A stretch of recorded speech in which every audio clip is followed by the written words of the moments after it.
नमस्कार दोस्तों, मनीष कुमार शर्मा लक्ष्य मनीष चैनल पर आपका हार्दिक स्वागत करते हैं। और आइए दोस्तों, जैसे आपके एग्जाम के अभी बहुत ही कम समय बच गया, तो मैथ के चैप्टर ला कर आकर मैथ की केवल चैप्टर वाइज प्रैक्टिस सेट हम लेकर आए आपके लिए। और जिसमें हर चैप्टर की आपके 10-15 क्वेश्चन से बहुत अच्छी प्रैक्टिस होगी, जो महत्वपूर्ण आपके सारे प्रश्न होंगे। तो चलिए दोस्तों, आज शुरू करते हैं। और सबसे पहले शुरू करेंगे हम संख्या पद्धति से। भाई देखो क्या है, हमारे मैथ में कम से भी कम है 10 ऐसे चैप्टर है जो बहुत ज्यादा जरूरी है। और 10 चैप्टर में से हम 10 दिन में पूरे एक कर चैप्टर कर देंगे। आज का जो चैप्टर है ना, वो सबसे ज्यादा बड़ा है। और सबसे पहला चैप्टर है संख्या पद्धति। बहुत सारे क्वेश्चन मिलेंगे इसमें से। और जो इसके बाद चैप्टर है, इसके बाद क्या होगा, एक के क्लास में आपके दो दो चैप्टर, तीन तीन चैप्टर की प्रैक्टिस हो जाएगी। लेकिन हमने प्रयास तो बहुत करा, फिर भी हम जितने भी क्वेश्चन इकट्ठे कर पाए, बढ़िया से बढ़िया क्वेश्चन, वे इतने क्वेश्चन है कि वे एक ही क्लास के होंगे। अगर क्वेश्चन की संख्या ज्यादा लेती तो टाइम बहुत ज्यादा लगता। ज्यादा से ज्यादा आज जितने क्वेश्चन होंगे उतने करेंगे, इसके बाद फिर अगले चैप्टर से करेंगे, दो तीन चैप्टर फिर एक साथ कर लेंगे। तो आज के जो संख्या, ये मैथ में जो आज की प्रैक्टिस है वो संख्या पद्धति से होगी। संख्या पद्धति से। और संख्या पद्धति में ऐसे क्वेश्चन आपको मिलेंगे जो संख्याओं पर आधारित होंगे, और बहुत उससे भी अच्छे अच्छे क्वेश्चन होंगे। इसका क्या फायदा होगा भाई आपको, इसका इतना फायदा होगा कि पूरे चैप्टर में आपके एसडी यादव जो मैथ है, इस मैथ में कम से कम इस चैप्टर में 200 प्लस में क्वेश्चन होंगे। और जो ये 200 प्लस में क्वेश्चन है, उसमें से हर टाइप में से एक या दो क्वेश्चन लेके हमने ये एक पूरा चैप्टर तैयार करा। और इस चैप्टर को करने के बाद, ये 10 या 15 क्वेश्चन करने के बाद क्या होगा, आप पूरे मैथ का जो ये चैप्टर है, लगभग सभी कंसेप्ट इसके कर लेंगे। तो चलिए पहला क्वेश्चन लेंगे भाई। बहुत ज्यादा क्वेश्चन तो आपने कर भी रखे होंगे पहले, और बस ये एक तरह की रिवाइज क्लास है, आपका इसमें रिवीजन हो जाएगा अच्छे से। पहला क्वेश्चन कह रहा है 50 से कम तीन के, 50 से कम तीन के सभी धनात्मक गुणजों का योग ज्ञात करो। सभी धनात्मक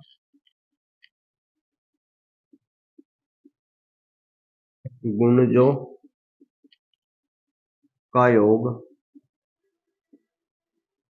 ज्ञात करो। देखो भाई, ये कह रहा है कि 50 से कम तीन के सभी गुणजों का योग ज्ञात करो। अब 50 से तो कम होने चाह और तीन के गुणज होने चाह।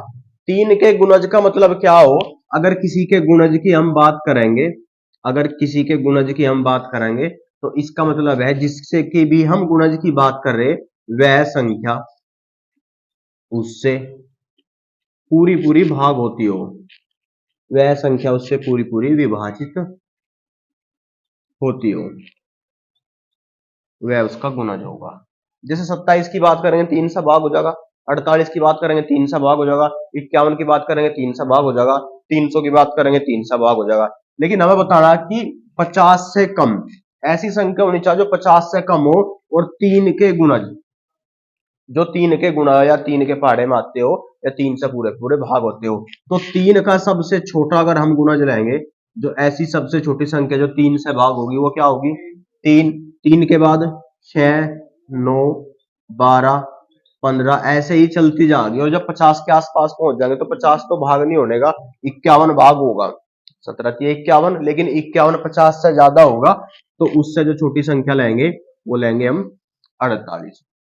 तो तीन के 50 से कम ऐसे गुणा जी, तो तीन से लेके कहां तक होंगे, 48 तक। ये कह रहा गुणजों का योग ज्ञात करो। गुणजों का क्या ज्ञात करो, योग ज्ञात करो। और योग ज्ञात करने के लिए, जब देखो पहली संख्या 3, 6, 9, अगर किसी के भी गुणज की बात करेगा तो हमेशा ध्यान रखियो वह कर्मागत संख्याएं होगी। कैसी संख्याएं होगी, कर्मागत संख्याएं। कर्मागत का मतलब क्या है, कर्म, और आगत का मतलब आने वाली। तो क्रम से आने वाली संख्याएं। क्रम का मतलब क्या है, 3 से 6 पे जाने के लिए कितने की वृद्धि होगी, 3 की, और फिर 3 की, और फिर 3 की। जहां तक भी जाते रहेंगे 3 की वृद्धि मिलेगी, अगली संख्या पहले से 3 अधिक मिलेगी। और 3 अधिक मिलेगी, इसका मतलब है जो अगली संख्या है या सभी में समान अंतर चल रहा है। तो ये जो हमारी एक श्रेणी बनेगी, समान अंतर की एक श्रेणी बनेगी, समानांतर, और लगातार चलती जा रही, तो कर्मागत श्रेणी, ये हमारी बनेगी एक समानांतर क्रमागत श्रेणी। या सभी संख्याओं के सभी पदों के बीच में समान अंतर होगा और जो ये संख्या है लगातार चलती रहेगी, इसका मतलब ये कैसी श्रेणी होगी, ये क्रमागत श्रेणी होगी। अब हमें इनका योग ज्ञात करना, और योग ज्ञात करने के लिए अगर संख्या यहां से केवल यहां तक लिखी होती तो हम जोड़ लेते सारी को, 12 15 9 6 3, लेकिन संख्या 50 तक लिख रही, और कभी कभी 50 100 500 2000 कहीं तक भी हमारी संख्या हो सके। तो संख्याओं का योग निकालने के लिए एक सबसे पहले तो एक फॉर्मूला पढ़ा था हमने, और फॉर्मूला था योग बराबर n/2 इंटू ए प्लस एल। ये एक फॉर्मूला था जो बिल्कुल बेसिक फॉर्मूला था। n का मान क्या होगा, n बराबर कुल संख्याएं, n बराबर कुल संख्याएं। a का मान क्या होगा, a बराबर प्रथम पद। l बराबर क्या होगा, लास्ट या अंतिम पद। अब ये एक फॉर्मूला है, और जो ये एक फॉर्मूला है सबसे ज्यादा काम आऊंगा। इससे अलग भी एक और फॉर्मूला है, अगर हम बात करेंगे n इंटू n प्लस 1/2।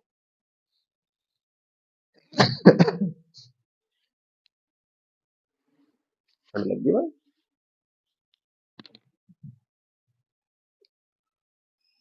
अब सबसे पहले इसी फॉर्मूले में हम n का मान निकाल लेंगे। a की अगर बात करेंगे तो a का मान क्या है, 3, तो a बराबर, l की अगर बात करेंगे तो l बराबर क्या है, अंतिम पद l बराबर 48, और n की अगर बात करेंगे तो n बराबर क्या है, n का मतलब होता है कुल संख्याएं।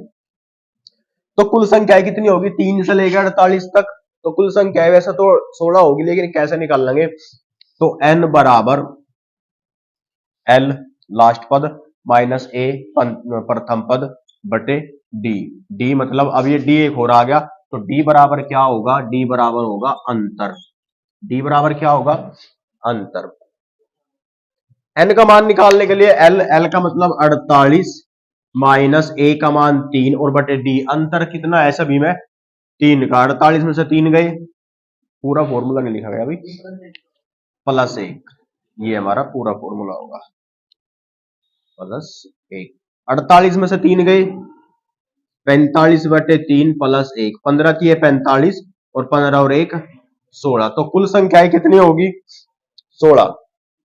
यहां से कर लेंगे, निकाल लेंगे इस फॉर्मूले से। n/2 यानी कि 16/2 इंटू ए या प्रथम पद प्लस 3, और l मतलब 48। इसके बाद करेंगे 16/2 या 8, और 48 और 3 51, तो 51 गुना 8, 8 पंजे 40, 408। ये पहला क्वेश्चन और ये पहले क्वेश्चन का आंसर।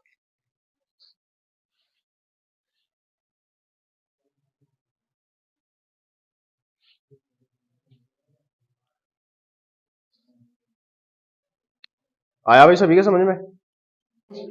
यदि 7 क्रमिक समपूर्णांकों का योग 140 है तो सबसे बड़ा पूर्णांक ज्ञात करो। सबसे पहले तो देखेंगे पूछ क्या रहा, ये पूछ रहा सबसे बड़ा पूर्णांक।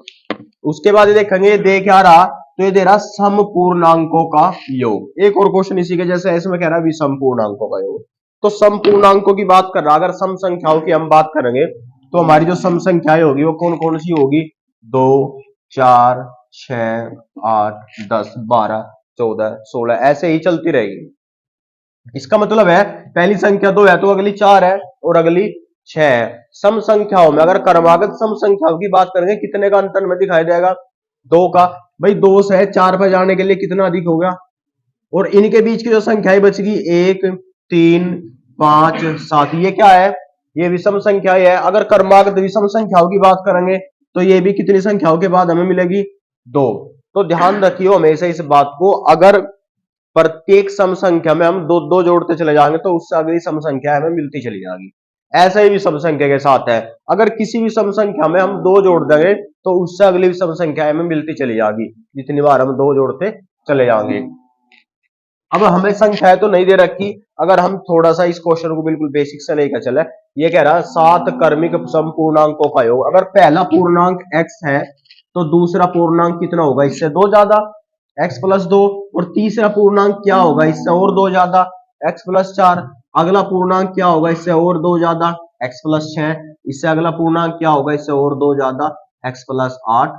और अगला और इससे 2 ज्यादा, x प्लस 10। और अगले इससे और ज्यादा, x प्लस 12। ये पहला पूर्णांक, ये दूसरा, ये तीसरा, ये चौथा, पांचवा, और ये छठा, और ये सातवां।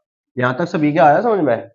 अब ये कह रहा अगर इन सभी को हम जोड़ देंगे, इन सभी को क्या कर देंगे, अगर हम इन सभी को अगर हम जोड़ देंगे तो जोड़ने के बाद हमें कितना प्राप्त होगा, 140 प्राप्त होगा। बिल्कुल बेसिक क्वेश्चन। एक्स के एक तरफ जोड़ लेंगे, 1 2 1 2 3 4 5 6 7, तो कितने एक्स, 7x प्लस बाकी संख्याओं को अलग जोड़ लेंगे, 12 12 और 10 22, 22 और 8 30 और 6 36, 36 और 40, 40 और 2 42 बराबर कितना, 140।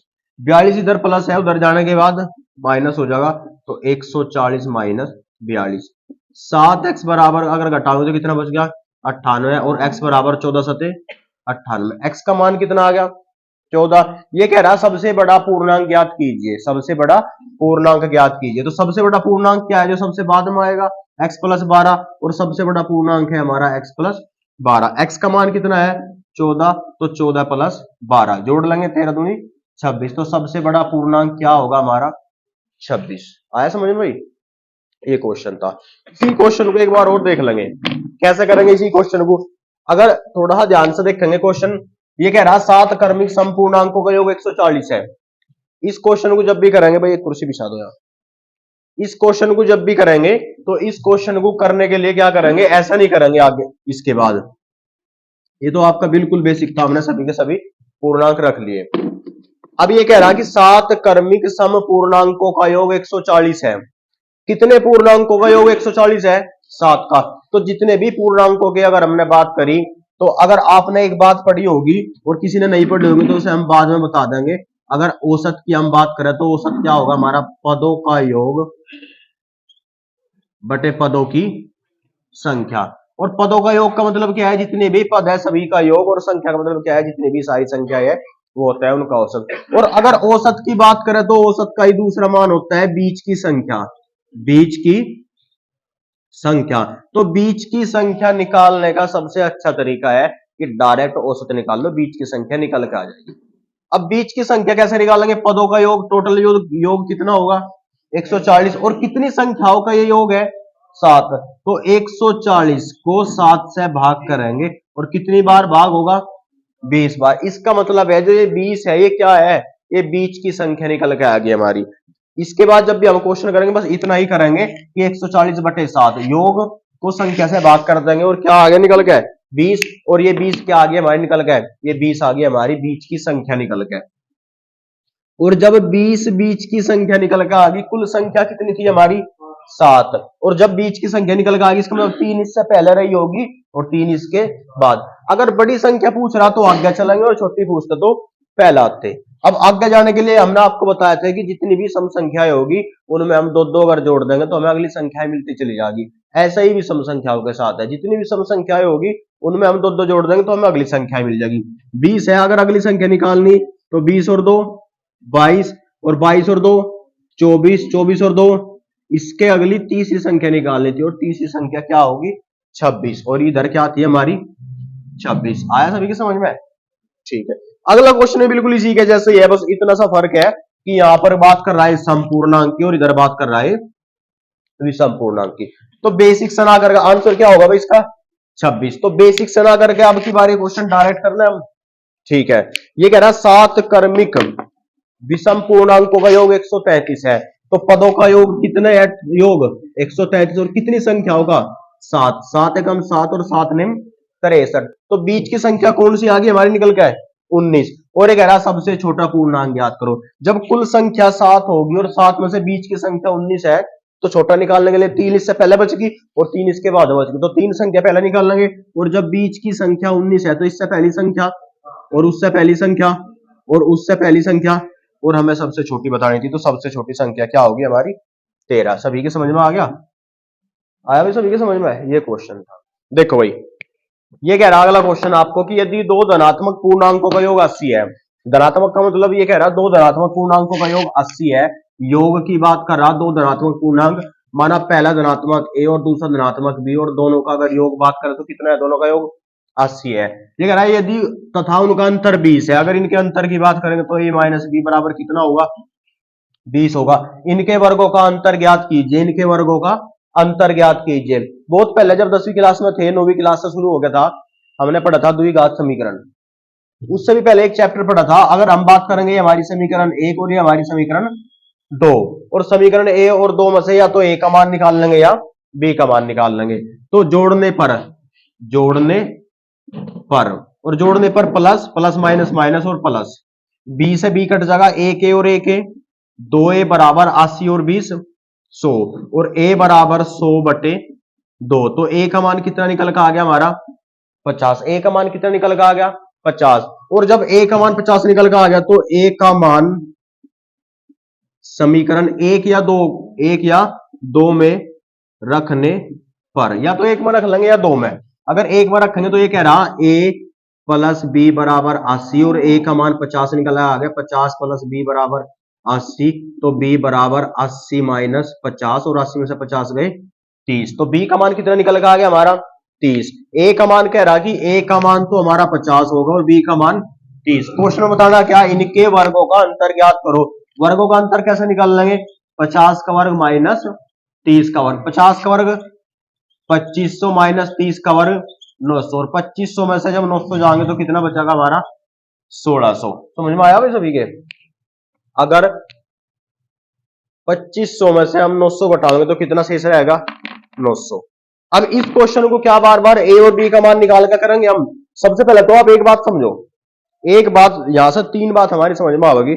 एक तो ये था जो हमने कर लिया बेसिक, एक ये था कि जब दो संख्याओं का हमें योग दिया हो, जब दो संख्याओं का हमें योग दिया हो और इन्हीं दो संख्याओं का हमें अंतर दिया हो, और इन्हीं दो संख्याओं का हमें अंतर दिया हो, तो बड़ी संख्या कैसे निकाल लेंगे और छोटी संख्या कैसे निकाल लेंगे। इस बात को ध्यान रखेंगे, बहुत जगह काम आऊंगा।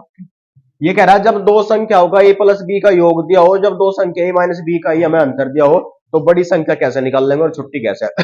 तो ध्यान रखेंगे इनका योग और अंतर को जोड़ के आधा कर देंगे तो हमारी बड़ी संख्या निकल कर आ जाएगी। इनका योग और अंतर को जोड़ के आधा कर देंगे तो बड़ी संख्या, और इनका योग और अंतर को घटा के आधा कर देंगे तो छोटी संख्या हमारी निकल के आ जाएगी। डायरेक्ट हमारे क्वेश्चन होने शुरू हो जाएंगे यहां से। कैसे, ये कह रहा अगर बड़ी संख्या निकालनी तो दोनों को जोड़ के आधा, और छोटी संख्या निकालनी तो दोनों को घटा के आधा। अब बड़ी संख्या निकालनी तो दोनों को जोड़ के आधा, 80 80 और 20 100, और 100 का आधा 50, तो बड़ी संख्या निकल के आ गई। और छोटी संख्या निकालनी तो दोनों को घटा के आधा, 80 में से 20 गए 60, और 60 का आधा 30। देखो बड़ी संख्या 50 ही आई थी क्या, और छोटी संख्या 30 ही आई थी क्या हमारी। तो डायरेक्ट निकल के आ गई संख्या 50 का वर्ग 2500 माइनस 30 का वर्ग 900। 2500 में से 900 घटा लेंगे 1600 हमारा बच जाएगा। लेकिन दूसरा तरीका तो हमारा ये था। अगर तीसरे तरीके की भी हम बात करेंगे, ये कह रहा बताना क्या है, इसमें बताना है इनके वर्गों का अंतर ज्ञात करो। और वर्गों का अंतर की अगर हम बात करेंगे तो वर्गों का अंतर क्या होगा, ए स्क्वायर माइनस ए का वर्ग माइनस बी का वर्ग। और ये तो हमारा फॉर्मूला बन गया भाई, वर्गांतर ए प्लस बी और इंटू ए माइनस बी। बन गया या नहीं बन गया, हम बहुत पहले पढ़ा था हमने कि ए स्क्वायर माइनस बी स्क्वायर बराबर ए प्लस बी इंटू ए माइनस बी होगा। और ए स्क्वायर क्या है, वर्ग है ए का, और बी स्क्वायर क्या है, बी का वर्ग है। और ए के वर्ग में से जब बी का वर्ग घटाऊंगा दोनों का अंतर पता लग जाएगा। तो इस फॉर्मूले का नाम रख दिया वर्गांतर, वर्गों का अंतर। अब a प्लस बी यानी कि दोनों संख्याओं का योग हमें दे रखा है, पहले कितना है 80, ब्रैकेट खोल लेंगे गुना, और a माइनस बी दोनों का योग यहाँ अंतर यहाँ भी दे रखा कितना है 20, 8 दूनी 16, 80 और 16 80, 8 दूनी 16 तो कितना आ गया 1600। ये ऐसे भी हम डायरेक्ट आंसर निकाल सके। ये बात समझ में आई, बस इतना ही करेंगे हम। और ये तो हमने फॉर्मूला लिखा है, एक बात और समझेंगे, यहां से यहां तक तो हमने फॉर्मूला लिखा। अगर फॉर्मूला हमारे याद है तो ये तो मन की बात है कि ए स्क्वायर वर्गांतर ए स्क्वायर माइनस बी स्क्वायर बराबर क्या हो ए प्लस बी इंटू ए माइनस बी, यानी कि योग और अंतर की गुना। तो 8 दूनी 16, डायरेक्ट 1600 आ गया सोच के। ऐसा कर लेंगे, ऐसा कर लेंगे, ऐसा संख्या निकाल लेंगे, ऐसा कर लेंगे। समझ में आया सभी के। चला अगले क्वेश्चन पे, ठीक है। तो आंसर कितना होगा इसका 1600। अगला क्वेश्चन देख लेंगे, कह रहा कि उन तीन संख्याओं का गुणनफल कितना होगा। उन तीन संख्याओं का गुणनफल, तीन संख्या नहीं पता हमें क्या है, तो वो है ए बी सी, कितना होगा जिनका योग, ये कह रहा है कि ए प्लस बी प्लस सी बराबर कितना होगा 15। ये कह रहा है उन तीन संख्याओं का गुणनफल कितना होगा जिनका योग 15 है। कैसे निकाल लेंगे यार हम तीन संख्याओं का, अगर ये गुणनफल तो हम बाद में निकाल लेंगे, हमें कह रहा कि उन तीन संख्याओं का योग 15 है, तीन संख्याओं का योग कितना है 15, तो औसत निकालने के लिए 15, और ये कितनी संख्याओं का योग है तीन का, तो तीन पंजे 15, तीन पंजे 15, और जब ये तीन पंजे 15 औसत निकालने से ये कौन सी संख्या निकल के आ गई हमारी बीच की संख्या। और तीन संख्या की बात करा इसका मतलब एक तो इसके आगे की होगी और एक इससे पहले की होगी, यही होगा ना। तो जब बीच की संख्या 5 है और इससे पहली संख्या 4 होगी और इसके बाद की संख्या 6 होगी, और एक इनका गुणनफल ज्ञात करो, 4 पंजे 20 और 20 का 120, तो इन तीन संख्याओं का गुणनफल कितना होगा 120। आया सभी के समझ में। ये कह रहा तीन संख्याओं का अगर योग 15 है तो 15 को 3 से भाग कर लेंगे, कितना आ गया 5, तो बीच की संख्या निकल के आ गई 5, ये 5 औसत है और औसत ही बीच की संख्या होगी, तो 5 निकल के आ गई हमारी बीच की संख्या 5। जब ये बीच की संख्या 5 है तो एक इससे अगली 6 और एक इससे पहली 4, और तीनों के गुणनफल की बात करा 6 पंजे 30 और 30 का 120, ये आंसर होगा। आया सभी को समझ में। ठीक है, क्वेश्चन एक क्वेश्चन है बस, ये एक क्वेश्चन ये और एक क्वेश्चन ये, एक टाइप इसमें खत्म और एक टाइप इसमें खत्म। वैसे तो दोनों एक ही टाइप के हैं लेकिन फिर भी दोनों में एक एक टाइप आपकी खत्म। ये कह रहा है किसी संख्या को 36 से भाग देने पर 19 शेष बचता है, और उसी संख्या को किसे जिसे हमने 36 से भाग दिया था, अगर कोई संख्या x थी और x को हम 36 से भाग देते हैं और जो भी हमारा भागफल आता है, भागफल आने के बाद भी हमारा कितना शेष रह जाता है 19 शेष रह जाता है। और ये कह रहा है इसी संख्या को 12 से भाग देने पर शेषफल ज्ञात कीजिए। क्वेश्चन कैसे करेंगे, किसी संख्या को 36 से भाग देने पर 19 शेष आता है और उसी संख्या को 12 से भाग देने पर कितना शेष बचेगा। तो इस कंडीशन में हमेशा ध्यान रखियो, अगर ये कह रहा है किसी संख्या को 36 से भाग देने पर शेष 19 बचता है और उसी संख्या को 12 से भाग देने पर, किसी भी संख्या को किसी से भाग देने पर जो भी शेष बचता है, और उस संख्या को किसी दूसरी संख्या से अगर हम भाग देंगे और उसमें केवल शेष की हम बात करेंगे तो संख्या से हमें कोई मतलब नहीं होगा, केवल शेष से ही हम बात करेंगे। ये कह रहा कि उसी संख्या को 12 से भाग देने पर क्या शेष बचता है, और जब शेष की हमें बात बतानी तो शेष की बात बताने के लिए केवल शेष से ही हम क्वेश्चन करेंगे। ये कह रहा है उसी संख्या को 12 से भाग देने पर क्या शेष बचता है, तो जो पहला शेष बचा था हमारा, जो पहला शेष बचा था उसी को ही हम अगले भागफल से भाग दे देंगे, तो अगले भाजक से भाग दे देंगे, 12 से भाग दे देंगे और जो भी शेष बचेगा वो हम देख लेंगे। तो जब भी ऐसा क्वेश्चन मिलेगा तो पहले शेष को ही संख्या से भाग दे देंगे। ये कह रहा पहले बार कितना शेष बचता है 19 शेष बचता है, और उसके बाद कह रहा अगर उसी संख्या को हम 12 से भाग दे, तो संख्या तो नहीं बता रहा किसमें, डायरेक्ट 19 को ही भाग दे देंगे, 19 को भाग देंगे 12 से, 12 एकम 12 और कितना बच गया 7, तो ध्यान रखना 7 ही शेष बचेगा। कितना शेष बचेगा 7। आया सभी के समझ में। अगला क्वेश्चन और समझ लेंगे साथ के साथ, उसके बाद ही कर लेंगे जो करना। ये कह रहा n एक पूर्ण संख्या है और जब उसे 4 से भाग किया जाता है तो 3 शेष बचता है, और उसी ये कह रहा 2n को 4 से भाग करने पर क्या शेष बचेगा। यहां पर हम n को भाग कर रहे हैं, यहां पर 2n का मतलब क्या है n का 2 गुना, n का 2 गुना। और हमेशा ध्यान रखेंगे कहीं पर तो ये n के 2 गुने की बात करेगा, कहीं पर 3 गुने की बात करेगा, कहीं पर n के वर्ग की बात करेगा, कहीं पर n के घन की बात करेगा। एक पूर्ण संख्या को 4 से भाग करने पर 3 शेष बचता है, और कह रहा है 2n को n के 2 गुने को 4 से हम भाग करेंगे।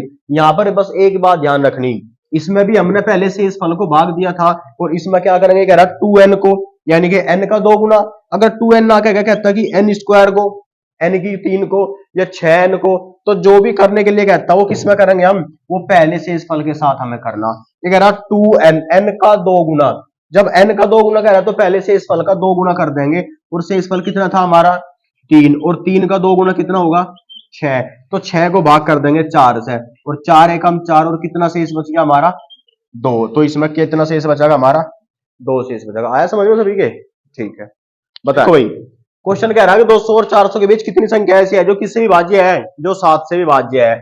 ये कह रहा क्वेश्चन 200 और 400 के बीच कितनी ऐसी संख्या है जो 7 से विभाज्य है। 200 और 400 के बीच का मतलब क्या कह रहा है, 201 से लेकर 399 तक हमें ऐसी कोई संख्या बतानी जो किससे विभाज्य है, जो 7 से विभाज्य है। 7 से विभाज्य का मतलब क्या है, 7 से भाग होनी चाहिए। जैसे 14, 21, 28 7 से भाग होगी, लेकिन ये तो 200 से कम होगी सारी। ये कह रहा है 200 से तो ज्यादा होनी चाहिए और 400 से कम होनी चाहिए। तो निकालने के लिए कैसे करेंगे, सबसे पहले करेंगे हम 1 से 400 तक निकाल लेंगे। 400 तक 7 से विभाज्य संख्या है, तो 1 से 400 तक निकालने के लिए क्या करेंगे, 400 को 7 से भाग करेंगे और 7 पंजे 35, 5 बच गया, 50 हो गए और 7 सते 49। तो 1 से 400 तक कुल कितनी संख्या है जो 7 से विभाज्य है, 57। केवल भागफल से ही क्वेश्चन करेंगे, शेष फल की आवश्यकता नहीं समय में। 1 से 400 तक निकल कर आई है, लेकिन हमें 200 के बाद की चाह थी। अगर 1 से 400 तक लेकर हम इसमें से 1 से 200 की घटा देंगे तो 200 के बाद और 400 तक बच जाएगी। तो इसके बाद निकाल लेंगे 1 से 200 तक 7 से विभाज्य संख्या है, तो 200 बटे 7, 7 दूनी 14, 6 बच गए 60 हो गए और 7 अठे 56। तो 1 से 200 तक कितनी संख्या है जो 7 से विभाज्य होगी, 28। अगर हम 1 से लेकर 400 में से 1 से लेकर 200 तक घटा देंगे तो 200 से लेकर 400 तक बच जाएगी क्या इनके बीच की। और 1 से 400 तक कितनी संख्याएं हैं, 57। और 1 से 200 तक कितनी संख्याएं हैं, 28। तो घटाओ कितना बच गया, 28 दूनी 56, 56 और 1 57। तो कितनी संख्याएं बच गई हमारी, 29। तो 29 संख्याएं होगी जो 200 और 400 के बीच में जो 7 से विभाज्य होगी। आ गया समझ में, ठीक है। चलो अगला क्वेश्चन करेंगे। देखो भाई ये कह रहा है अगले क्वेश्चन में कि संख्या 5, 2, 7 और ये खाली जगह है यहाँ पर और आगे आ गया 2 को 9 से भाग किया जाता है। तो ये बताना अगर 9 से पूरी पूरी भाग हो जाती है तो खाली जगह पर कौन सी संख्या होगी। सबसे बड़ी बात है। और अगला क्वेश्चन भी ऐसे ही है, ऐसी एक खाली जगह छोड़कर कह दिया कि 11 से भाग किया जाता है, तो बताओ खाली स्थान पर कौन सी संख्या होगी। बात क्वेश्चन में 9 की कर रहा हो या 11 की कर रहा हो, 8 की, 5 की, 7 की, किसी की भी बात कर रहा हो क्वेश्चन में, हमारे लिए बहुत महत्वपूर्ण टॉपिक है कि भाजकता का नियम, भाग होने के लिए नियम। कभी कभी बहुत बड़ी हमें संख्या मिलेगी और उसमें पूछ लिया जाएगा कि 5 से भाग करने के लिए, 9 से भाग करने के लिए, 11 से भाग करने के लिए कितना शेष बचेगा, क्या ही संख्या 11 से भाग होगी। और रीजनिंग में भी उतनी महत्वपूर्ण है ये चीजें जितनी हमारी मैथ में। कभी कभी ऐसा होगा कि ऐसे ऑप्शन आपको मिलेंगे, क्वेश्चन को आप करना सोचेंगे उसमें ज्यादा टाइम लगेगा, ऐसे क्वेश्चन को ऑप्शन से इतनी जल्दी हम कर लेंगे कि बहुत ज्यादा हमारा समय बचेगा। जैसे कह रहा है कि किसी संख्या को 9 से भाग किया जाता है तो खाली जगह पर क्या आएगा। सबसे पहली बात है कि 9 से भाग करने पर क्या होगा, 9 से भाग करने पर क्या होगा, तो हमेशा ध्यान रखियो, इसे नोट करके लिख लेंगे कि सभी संख्या का योग अगर 9 से विभाजित होगा तो संख्या पूरी पूरी 9 से भाग होगी। अब पूरी संख्या को चेक ही नहीं करना, पूरी संख्या के अंकों का योग ज्ञात कर लेंगे। अगर पूरी संख्या के अंकों का योग 9 से भाग होगा तो पूरी संख्या 9 से भाग हो जाएगी, और 9 से भाग नहीं होगा तो संख्या 9 से भाग नहीं होने की। तो 9 से भाग करने के लिए क्या करेंगे, संख्याओं का योग करेंगे। 5, 5, 5 और 2 7 और 7 14 और 2 16, 5 2 7 2 और 7 14 और 2, संख्या के अंकों का योग कितना आ गया अब तक, 16। और हमें पता 9 से भाग करने के लिए 9 से कौन सी संख्या भाग होगी, या तो 9 या 9 के बाद सीधी 18, और 16 को 18 करने के लिए कितना जोड़ना पड़ेगा हमें, 2। तो अगर यहाँ खाली जगह पर हम 2 लगा देंगे तो संख्या पूरी पूरी 9 से भाग हो जाएगी। समझ में आया सभी के। बात करें 3 की अगर, तो संख्या के अंकों का योग 3 से अगर भाग होगा, 3 से भाग होगा तो संख्या 3 से भाग होगी। बस थोड़ा सा इसमें दिक्कत है, कंफ्यूजन है आपको जो कभी कभी हो जाता होगा, कहीं पे तो आपको 3 से मिलेगा और कहीं पे 9 से। पेपर में तो आपको 9 से और 11 से इन दो से ही क्वेश्चन मिलेंगे, 3 से तो क्वेश्चन नहीं आता। लेकिन ध्यान रखियो 3 का भी नियम वही है जो 9 का है, अगर किसी संख्या के अंकों का योग 3 से भाग होगा तो वो 9 से भाग हो जाएगी, वो 3 से भाग हो जाएगी। किसी संख्या का योग अगर 9 से भाग होगा तो संख्या 9 से भाग हो जाएगी। लेकिन जो संख्या 9 से भाग होगी वो 3 से जरूर भाग होगी, लेकिन जो संख्या 3 से भाग होगी जरूरी नहीं है वो 9 से भी भाग हो, ये बात ध्यान रखियो, इसमें दिक्कत हो जाए। कैसे, अगर मैं एक ही संख्या ले 6 तो 6 3 से तो भाग हो जाएगी, लेकिन 9 से तो नहीं भाग होने की, 9 से तो ये पहले छोटी है। अगर मैं एक संख्या ले 12, एक संख्या ले मैं 15, 2 और 1 3 से भाग हो जाएगी, 5 और 1 6 ये भी हो जाएगी, और 3 चौक 12 और 3 पंजे 15, ना तो ये 9 से हो ना ये 9 से। लेकिन अगर 9 से होने वाली कोई भी संख्या 9 से भाग होगी तो वो 3 से तो अपने आप ही भाग हो जाएगी, ये बात ध्यान रखिएगा। अगला क्वेश्चन भी ऐसे ही है, और अगले क्वेश्चन में कह रहा है 11 से भाग होने के लिए। तो 11 से भाग होने के लिए क्या करेंगे हम, 11 से भाग होने का एक नियम है, उसे लिख लेंगे पहले कि सम स्थान के अंकों का योग तथा विषम, इसे लिख लेंगे उसके बाद समझ लेंगे, विषम स्थान के अंकों का योग का अंतर 0 या 11 से विभाज्य हो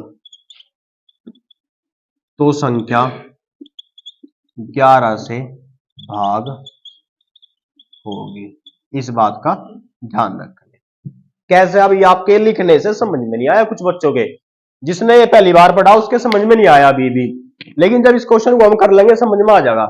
ये कह रहा हमारे पास एक संख्या लिख रही है, और संख्या लिख रही है 3 4 7 5 4 7, और हमें बताना है कि 11 से भाग करने के लिए हमने एक बात पढ़ा कि सम स्थान और विषम स्थान, ये सम संख्या की बात नहीं कर रहा, ये सम स्थान की बात कर रहा।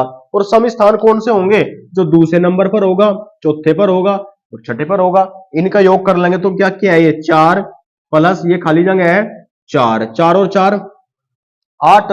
अगर विषम की हम बात करेंगे तो 3 और 7 10, 10 और 5 15, 15 और 7 22। चलो भाई, दोनों का योग कितना आ गया 22, और अगर घटाएंगे तो कितना आ गया दोनों का अंतर 14। ये कह रहा है जो ये अंतर 14 है ना, दोनों का अंतर 14 नहीं, या तो 11 हो या 22 हो या 0 हो, तो अंतर को हम 22 तो इतना ज्यादा नहीं कर सकते, लेकिन अंतर को हमें 11 करने के लिए इसमें से कितना घटाना पड़ेगा हमें 3, और जो ये हमने 3 घटाया, अगर ये 3 हम यहां जोड़ देते तो ये 8 और 3 11 हो जाता, और जब 22 में से हम 11 घटाते तो 11 बच जाता। तो खाली स्थान पर कौन सी संख्या आ गई हमारी 3, तो ये था 11 से भाग होने का नियम। और ध्यान रखियो पेपर में सबसे ज्यादा इसी से पूछा जा, और इसमें भी कैसे पूछा जाएगा, इसमें भी गुणनखंड के रूप में पूछ लेगा, आपको एक संख्या दे देगा और संख्या दे देगा कि कोई भी एक संख्या लिख कर कह देगा कि बताइए संख्या अगर 99 से विभाज्य है तो निम्न में से कौन सी संख्या होगी, या खाली स्थान पर कौन सी संख्या आएगी। अगर ये पूछ लिया आपसे कि एक संख्या, ये दी गई संख्या को 99 से भाग करने के लिए खाली जगह पर कौन सी संख्या आएगी, अब 99 का पढ़ा कैसे पढ़ेंगे, 99 का दे दिया, 88 का दे दिया, या हमें 77 का दे दिया, या कोई भी हमें नियम दे दिया, 6 का दे दिया, 12 का हमें दे दिया, 72 का हमें दे दिया, कैसे करेंगे, तो इनके भाज्य टुकड़े करेंगे, ए का मतलब नहीं और भाज्य मतलब भाग, जो आपस में भाग ना होते हो। अगर 99 की बात करें तो 99 को तोड़ लेंगे 11 गुना 9 के रूप में, तो जो संख्या 11 और 9 दोनों से भाग होगी वो पूरी 99 से भाग होगी। ऑप्शन से चेक कर लेंगे 11 से, जो ऑप्शन 11 से भाग होता होगा फिर उसे चेक करेंगे क्या 9 से भी भाग हो रहा, अगर हो गया तो खत्म। ऐसे 88 का है 11 गुना 8, जो संख्या 11 और 8 दोनों से भाग होगी, जो 11 और 7 से। 6 की अगर हम बात करें, 6 की बात अभी बताऊंगा आपको, पहले 72 की बात कर लो, जो संख्या 9 से और 8 से भाग होगी तो 72 से। अगर 6 की या 12 की बात करेंगे, ना तो 6 का कोई नियम होता अपना, ना 12 का होता, लेकिन 6 से भाग करने के लिए क्या करेंगे, छोटी संख्या है भाग तो कर भी सके, लेकिन जो संख्या 2 से और 3 से दोनों से भाग होगी वो 6 से भाग हो जाएगी। ऐसे ही 12 का है, जो संख्या 4 से और 3 से दोनों से भाग होगी वो 12 से भाग हो जाएगी। ये कुछ नियम थे इनके। 5 की अगर बात करेंगे, जिसके लास्ट में 5 या 0 है वो 5 से भाग हो जाएगी। बाकी ये जितनी भी सारी चीजें है ना, इनके नियम आप बुक में भी लिख रहे हो कि 49,237 गुना 3995 गुना 738 और गुना 83 गुना 9 में इकाई का अंक ज्ञात करो। अब इकाई का अंक का मतलब होता है अगर किसी भी संख्या की हम शुरुआत करेंगे तो सबसे बाद की संख्या होगी वही इकाई का अंक होगा। इकाई, दाई, सैकड़ा ऐसे चलेंगे। अब इकाई के अंक की बात कर रहा हूं, और इकाई का अंक निकालने के लिए क्या सभी की गुणा करनी पड़ेगी हमें पहले। अगर हमने ये कह दिया कि 6 गुना 3 गुना 2 में इकाई का अंक ज्ञात करो, तो सबकी गुणा कर लेंगे, 6 18, 18 दूनी 36, और 36 में से इकाई का अंक भी क्या होगा 6। क्या जैसे हमने इनकी गुणा करी इतनी बड़ी संख्या होगी, हम गुणा करेंगे। अगर पेपर में गुणा करनी शुरू कर दी तो बस गुणा ही करते रहेगा, चले जाएंगे। क्या इकाई का अंक अगर हमें बताना तो केवल इकाई का अंक ही उठा लेंगे। इसमें इकाई का अंक कितना होगा इसमें इकाई का अंक और इसका इकाई का अंक, इसका इकाई का अंक और इसमें इकाई का अंक। बस जब इकाई के अंक की बात करें, क्योंकि कितनी भी बड़ी संख्या हो जब हम उसकी गुणा करनी शुरू करेंगे ना, तो जो इकाई का अंक है लास्ट में सबसे बाद में वही मिलेगा हमें। 7×5 = 35। अब इस 35 में से भी इकाई का अंक उठावांगे। 5×8 = 4, इकाई का अंक 0, 0 थी है फिर 0 और 0 की तो किसी में ही गुणा कर लो 0, तो इकाई का अंक क्या होगा हमारा 0। समझ में आई बात सभी के। अब इसी में ही एक बात नोट करके लिख लेंगे, और नोट करके क्या लिखेंगे पहले देखो समझेंगे। अगर किसी भी संख्या के लास्ट में हमें 0 मिल गई और इस 0 की हम जहां तक गुणा करते जाएंगे हमें 0 0 मिलती जाएगी। किसी संख्या के बाद में अगर हमें 1 मिल गया, इस 1 की अगर जिसमें गुणा करते चले जाएंगे तो अगर 1 की 2 में गुणा करेंगे तो 2, 3 में गुणा करेंगे तो 3, 5 में करेंगे तो 5। इसके बाद कह रहा अगर कहीं पे हमें 5 मिल गया तो 5 गुणा करेंगे फिर 5। 6 मिल गया तो 6 की अगर हम गुणा करेंगे 6 में, 6 संग फिर 36, 6 का वर्ग करेंगे जब भी लास्ट में 36। इसी के जैसे एक क्वेश्चन है, पहले मैं क्वेश्चन लिख रहा है यहीं पे, उसे देख लो। अगर मैं यहीं पे आपको एक क्वेश्चन और जोड़कर दिखा दूं कि 10 का वर्ग गुणा 25 की घात 25, 10 की घात 20 गुणा 25 की घात 25 गुणा 36 की घात 36 और गुणा 21 की घात 21 में इकाई का अंक ज्ञात करो। देखो छोटा सा क्वेश्चन है, और क्वेश्चन को कैसे करेंगे, ये कह रहा है इतनी बड़ी घात दे दी, क्या इनका वर्गमूल घनमूल करेंगे। 36 की घात 36 का मतलब है 36 की 36 बार गुणा, 21 की 21 बार गुणा। अगर कभी आपको ऐसा क्वेश्चन मिल गया कि सबसे पहले तो ऐसा क्वेश्चन आपको मिल भी सके, मिल भी जाएगा, इस क्वेश्चन को करने का तरीका देख लो। जो ये घात है इन घात को 4 से भाग कर लेंगे, सभी को घात को किससे भाग करेंगे 4 से। ये आपके मैथ में भी ऐसे क्वेश्चन है, और 4 से भाग करने के बाद शेषफल देख लेंगे, जो भी शेषफल रह गया वही घात के रूप। 4×5 4 6 24 एक शेष, और 4 9 36 0, 4 5 20 एक शेष। तो जितना शेष बच गया उसे ही घात के रूप में लिख देंगे, और जहां कोई शेष नहीं बचा उसी के घात के रूप में 4 लिख देंगे। अब 10 की 4 और ये घात फल छोटी घात छोटी होकर आगे लिखी। अब कर लेंगे हम क्वेश्चन, लेकिन यहां से भी अगर इसे हमें शॉर्ट करना, जिस चीज को बताने के लिए हमने ये चीज लिखी थी उस पर ध्यान देंगे। मैं ये कह रहा आपको अगर 10 का वर्ग करना पड़ गया हमें तो कितना होगा, और अगर 10 का घन करना पड़ेगा तो कितना होगा। 10 की कितनी गुणा कर लो 0 0 आती चली जाएगी। अगर 11 का हम 25 आ गया, अगर 5 का वर्ग करेंगे 25, 15 का वर्ग करेंगे 225, 25 का वर्ग करेंगे तो 625, 35 का वर्ग करेंगे 1225, यानी कि बाद में फिर भी 5 आता जा रहा। अगर 36 पे बात करेंगे, 36 को छोड़ दो 6 आ गया बाद में, अगर 6 का वर्ग करेंगे 36, 16 का वर्ग करेंगे 256, 26 का वर्ग करेंगे 676, फिर भी लास्ट में 6 आ गया।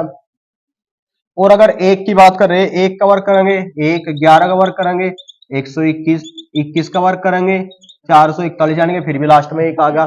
तो ध्यान रखेंगे अगर हमें कितनी भी बड़ी संख्या मिल गई और उसकी कितनी भी बड़ी घात मिल गई, अगर उस संख्या के लास्ट में 0, 5, 6 या 1 हमें मिल गया तो इनके इकाई का अंक यही होगा। इस बात को नोट करके लिख लेंगे, लिखेंगे नोट बनाकर एक बात, यदि यदि संख्या के अंत में 0, 1, 5 या 6 हो तो इनकी कितनी भी घात होने पर, इनकी कितनी भी घात होने पर इकाई का अंक वही रहेगा।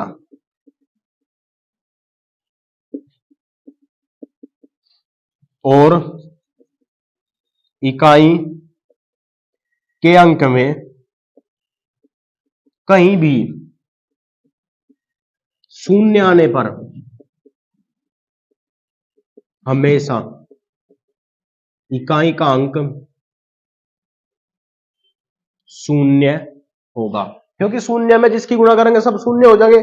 अगर इकाई के अंक में कहीं भी आपको 0 आ गया तो सारा का सारा 0 ही होगा। अगर 0, 1, 5, 6 कुछ भी मिल गया, इसकी कितनी भी घात हो तो यही इकाई के अंक रहेंगे। और अगर 0 आ गया तो जो 0 से टकराएगा वो इसी के जैसा हो जाएगा। अगर 0 आ गया तो इकाई का अंक हमेशा जीरो ही रहेगा। ध्यान रहेगी बात।